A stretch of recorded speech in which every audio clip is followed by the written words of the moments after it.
Hello and welcome to The Psychology of Us with Professor RJ Starr, where we explore the mind's influence on life, relationships, and society. RJ Starr is an existential psychologist, professor, and author dedicated to exploring the core challenges of human existence, how we find meaning, embrace responsibility, and navigate life's challenges. Known for a thought-provoking yet accessible approach, RJ inspires listeners to cultivate self-awareness, emotional intelligence, authenticity, and purpose. This podcast is designed for all psychology enthusiasts, practitioners, students, and anyone curious about why we think, feel, and behave the way we do. Each episode unpacks theories, explores complex questions, and offers insights that deepen understanding of the human experience. So settle in, stay curious, and discover the psychology of us. Welcome to The Psychology of Us, where we explore the hidden patterns of the human mind and how they shape the way we live, love, work, and see ourselves. I'm Professor RJ Starr, and today we're going to talk about something that quietly governs much of our emotional world: negativity bias. Have you ever noticed how one small criticism can linger in your mind for hours, even days, while a dozen compliments seem to fade into the background?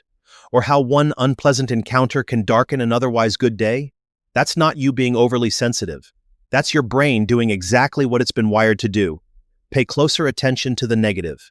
Negativity bias is the psychological phenomenon where negative events, emotions, or thoughts have a stronger impact on us than positive ones of equal intensity. It's why bad news headlines grab your attention, why hurtful comments echo longer in your mind, and why we sometimes feel like we're carrying emotional weight, even when life is mostly going well. In this episode, we'll explore where this bias comes from, how it plays out in your everyday life, what the brain has to do with it, and how you can work with it rather than against it. Because while we can't remove this bias entirely, it's built into the human experience, we can understand it. And with understanding comes choice. Let's begin by going back in time to where this bias first emerged, not in the world of likes and comment sections, but in the world of predators and survival. Put a different, let's go into the evolutionary backdrop. To understand where negativity bias comes from, we have to take a step back, way back, into our evolutionary past. Long before modern life gave us social media, performance reviews, and passive-aggressive emails, the human brain was being shaped in response to a far more primal reality: survival. Imagine for a moment that you're walking through a prehistoric landscape. You hear a rustle in the tall grass. It could be the wind, or it could be a predator. If you assume it's just the wind and you're wrong, you might not live long enough to make that mistake again. But if you assume it's a threat and you're wrong, all you've done is flinch or run away unnecessarily. The cost of overreacting was low. The cost of underreacting could be fatal.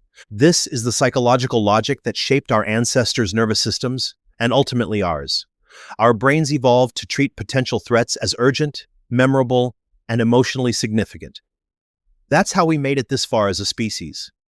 It wasn't the most relaxed or easygoing humans who survived. It was the ones who were paying attention to danger.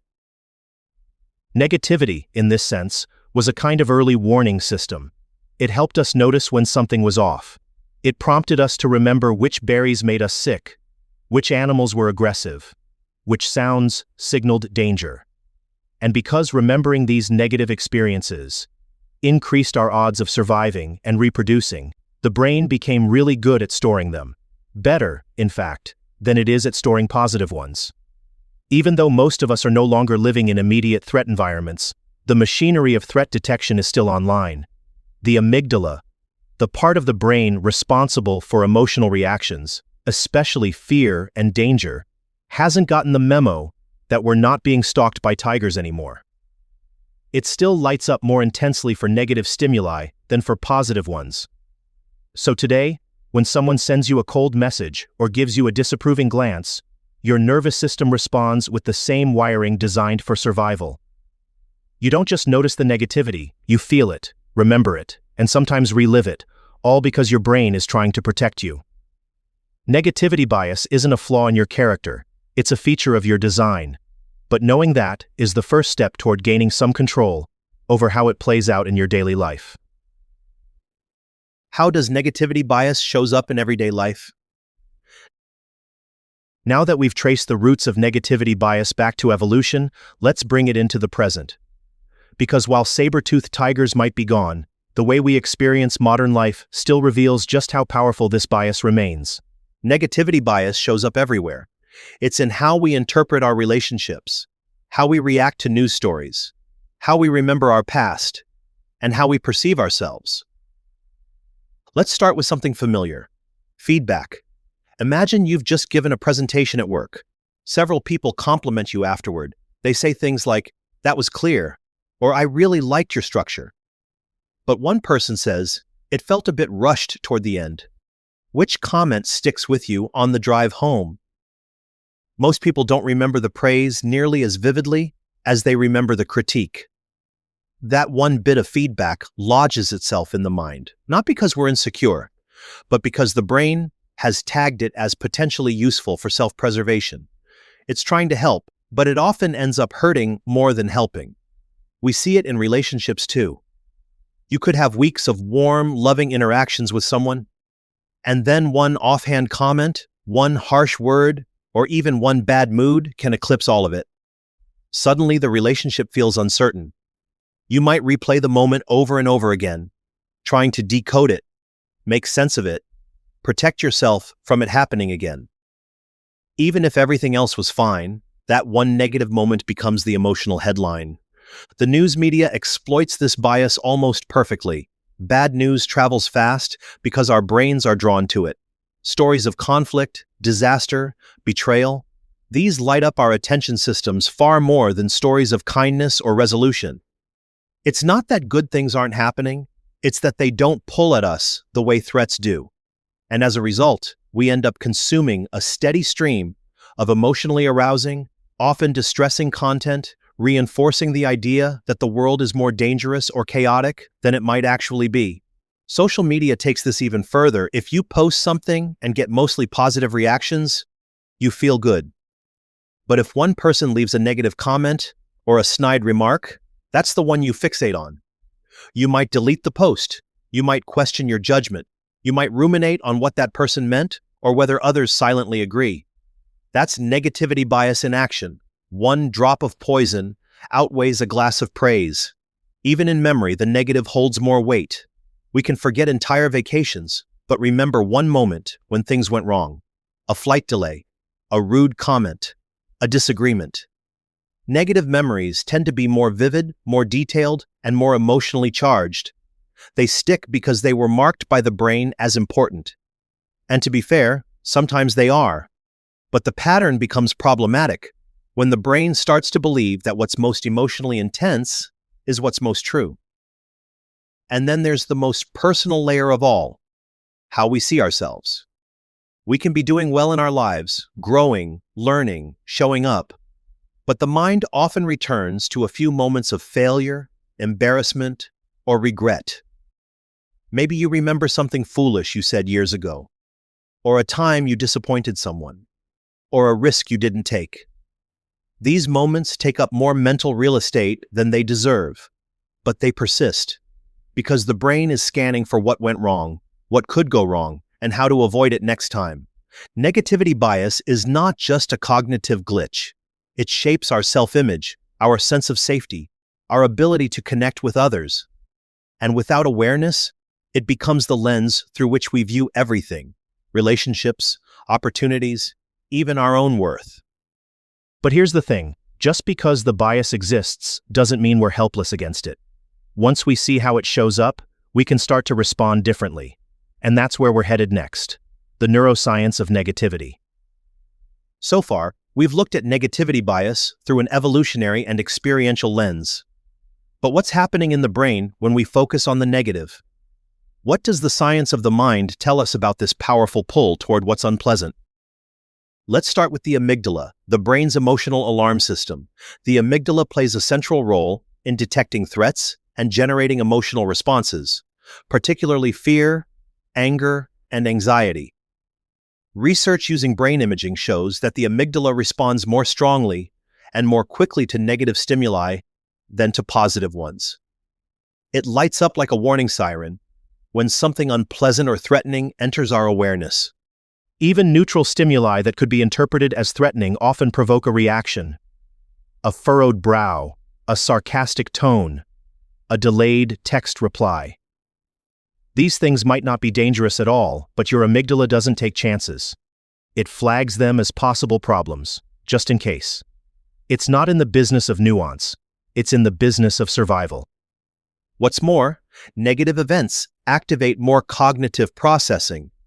The brain allocates more resources to understand, remember, and learn from them. That's why you can recall in painful detail a moment of embarrassment from high school, yet struggle to remember what someone complimented you on last week. This intense processing shows up not just in emotional centers, but in memory and attention systems as well. The hippocampus, which is responsible for forming new memories, works closely with the amygdala, especially when emotions are involved. If something negative happens, that emotional charge helps encode the memory more deeply. It makes it sticky.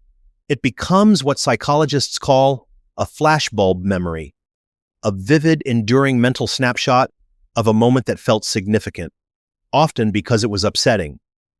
Another important area is the prefrontal cortex, which is involved in reasoning, decision-making, and regulation of emotion. This part of the brain is capable of overriding the amygdala's alarm bells, but it takes effort, awareness, and practice. Without those things, the default setting leans toward negativity. The amygdala sounds the alarm, and the rest of the brain scrambles to make sense of the perceived danger, even if the danger is just someone not waving back in the hallway. Understanding the neural basis of negativity bias doesn't make the bias disappear, but it helps us see it for what it is, a built-in system designed to protect us, not torment us. The problem is, that system doesn't always know the difference between an actual threat and a minor inconvenience. And that's where conscious awareness comes in. If the amygdala is the smoke alarm, the prefrontal cortex is the person who checks the kitchen and says, "It's just toast burning, not the house on fire." No, let's take a look at how this bias, if left unchecked, can shape our mental health and behavior in ways we might not even realize, and talk about its impact on mental health and behavior. When negativity bias runs in the background unchecked, it doesn't just color our perception of the world, it shapes how we feel, how we behave, and even how we relate to ourselves. Over time, this can have a profound impact on mental health. Take anxiety, for instance. If your brain is constantly scanning for threats, real or imagined, you may find yourself anticipating worst-case scenarios, even when there's no immediate danger. That's the negativity bias feeding anxious thinking. You're not just cautious, you're consumed by what-ifs. What if I mess up? What if they don't like me? What if something goes wrong? The mind, trying to be helpful, ends up creating a state of chronic vigilance, where peace of mind feels out of reach. Then there's depression, where the negativity bias reinforces feelings of hopelessness or low self-worth. When the brain habitually overvalues negative experiences and underrepresents positive ones, it's easy to fall into a distorted narrative. You remember your failures more clearly than your successes. You focus on the one thing you said wrong rather than the dozen things you said right. Over time, this becomes not just a cognitive habit, but an emotional identity. I'm not good enough. I always mess up. Nothing ever works out. Even our behavior reflects the bias. Someone who's been criticized in the past may avoid speaking up in meetings or trying new things. A person who's been hurt in a relationship may interpret neutral comments as signs of rejection or danger. The brain, in its attempt to protect us, starts steering us away from opportunity, connection, and growth, all because it's leaning too heavily on past negative information. And then we see it in interpersonal conflict. In couples, families, even work teams, people often hold on to negative interactions more than positive ones. One betrayal, one argument, one harsh word can outweigh months of goodwill. Not because people are unforgiving, but because their brains are simply more attuned to what could hurt them again. Negativity bias also affects our self-concept, how we define who we are. If we consistently give more weight to the moments where we felt ashamed, embarrassed, or rejected, we begin to believe that those moments tell the truth about us. We carry those interpretations into the future, expecting others to see us the same way, and often behaving in ways that confirm those expectations. But none of this is inevitable. These are tendencies, not destiny.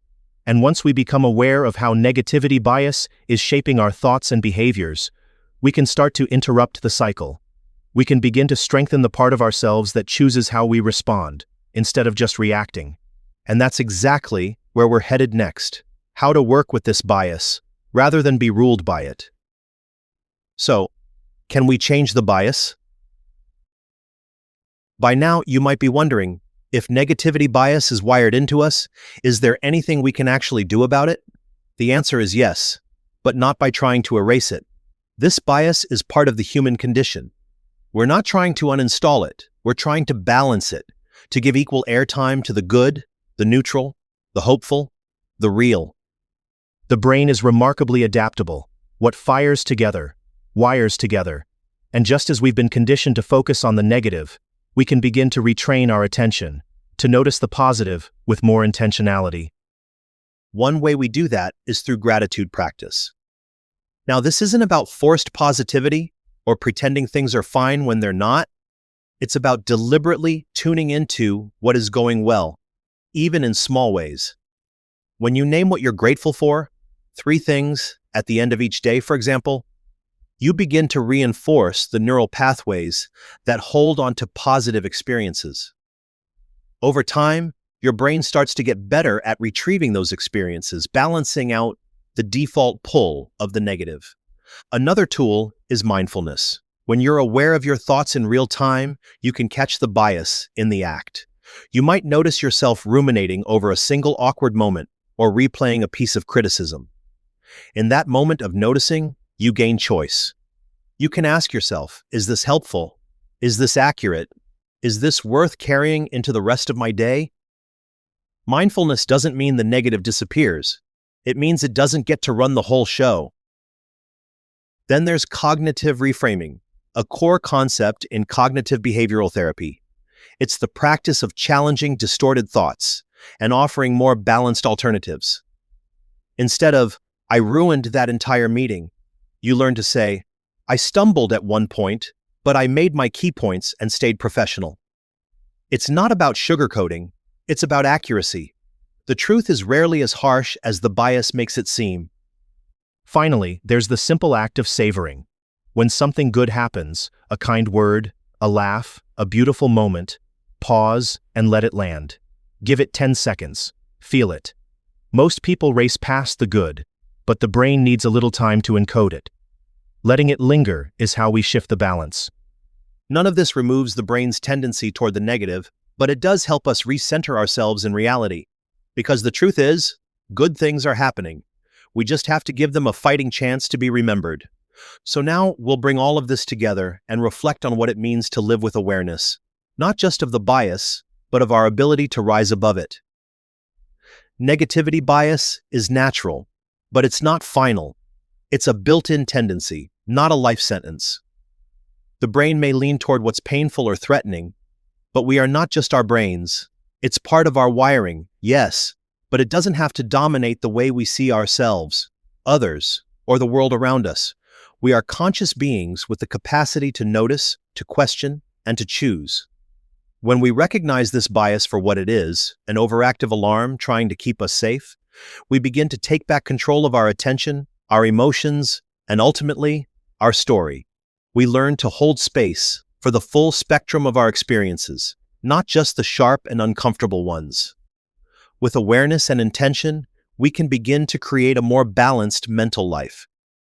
Not by pretending the negative doesn't exist, but by refusing to let it define the whole picture. We can train ourselves to see the good more clearly, to remember what's working, and to feel joy without suspicion. So the next time you find yourself fixating on something negative, pause. Ask yourself, what else is true? What might I be missing? And then gently turn your gaze toward what's working, what's beautiful, what's enough. In closing, I invite you to observe. Just notice where negativity bias shows up, in your thoughts, in your reactions, in your assumptions. And when it does, gently push back. Ask yourself, is this the whole story? Treat yourself with curiosity instead of criticism. That small shift makes room for something better. Thanks for joining me today on The Psychology of Us. If this episode sparked something for you, share it with someone who might need to hear it. And remember, you're not broken, you're just human. And being human means we can grow. Until next time, take care. That wraps up this episode of The Psychology of Us with Professor RJ Starr. Each conversation is a step toward greater understanding of ourselves, each other, and the forces that shape human behavior. Listeners are invited to continue the conversation by sharing their thoughts, questions, and topic suggestions at profrjstarr@outlook.com. Every message helps shape future episodes, ensuring the discussions remain relevant, thought-provoking, and meaningful. For those who find value in these explorations, subscribing and leaving a review is a great way to support the podcast and bring these insights to a wider audience. Until next time, stay curious, stay thoughtful, and keep exploring the psychology of us.